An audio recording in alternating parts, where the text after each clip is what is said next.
Dear ones, Father Peter John coming to you from All Saints Orthodox Church in Bloomington, Indiana. Christ is in our midst. Today I want to talk to you about something that, well, it's a controversial Old Testament Bible account that comes from 1 Samuel chapter 28 in Orthodoxy. In the Septuagint, it's 1 Kingdoms.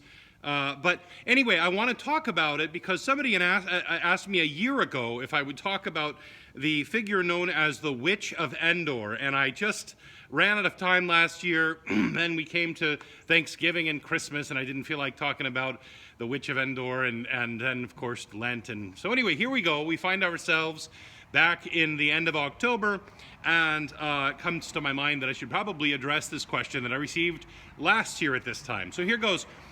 In 1 Samuel chapter 28, there's this account where Saul is going into battle against the Philistines, and he used to receive word from the prophet Samuel and the prophets, or receive answers to his inquiries of God through his dreams, but God had left him. He was not answering anymore, and this was very, very disturbing to Saul. You can read the entire account if you want the details of what was going on. But the long and the short of it is, when Saul didn't receive an answer that he wanted, that he did something that was not okay. He had previously cast all of the witches and wizards, or the divining, those who could summon spirits, he had cast them out of the kingdom.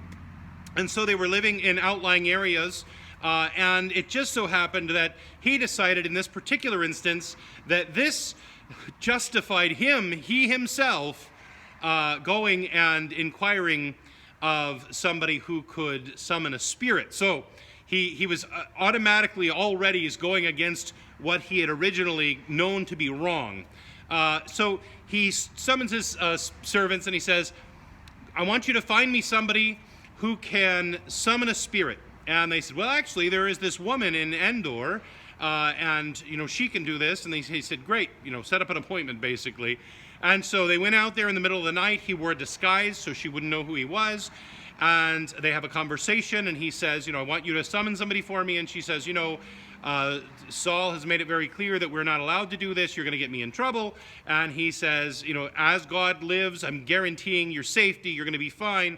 And so she says, well, who do you want me to summon? And he says, Samuel.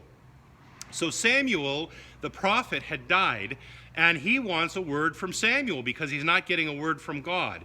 And so he has her summon Samuel, and she does this, and she screams, and all of a sudden she realizes that it's actually Saul who she's talking to, and she's terrified. And he said, what do you see? And she says, I saw God coming up out of the earth, and then she says, I see one who he's got a mantle on, and a mantle is, of course, the piece of clothing worn by a prophet. So he realizes, Saul comes to realize that this is Samuel, the prophet. And so Samuel says, why have you brought me up? Why have you brought me forth? And they have this conversation, and Samuel goes on to tell Saul that, the Lord has left you, and this is what's going to happen because of your disobedience, etc., etc. Again, you can read the entire passage in the book of 1 Samuel or 1 Kingdoms, depending on which version of the Bible you have. But the question then is this: what in the world was going on here? How in the world did a person call the prophet Samuel back from the dead? How did this happen?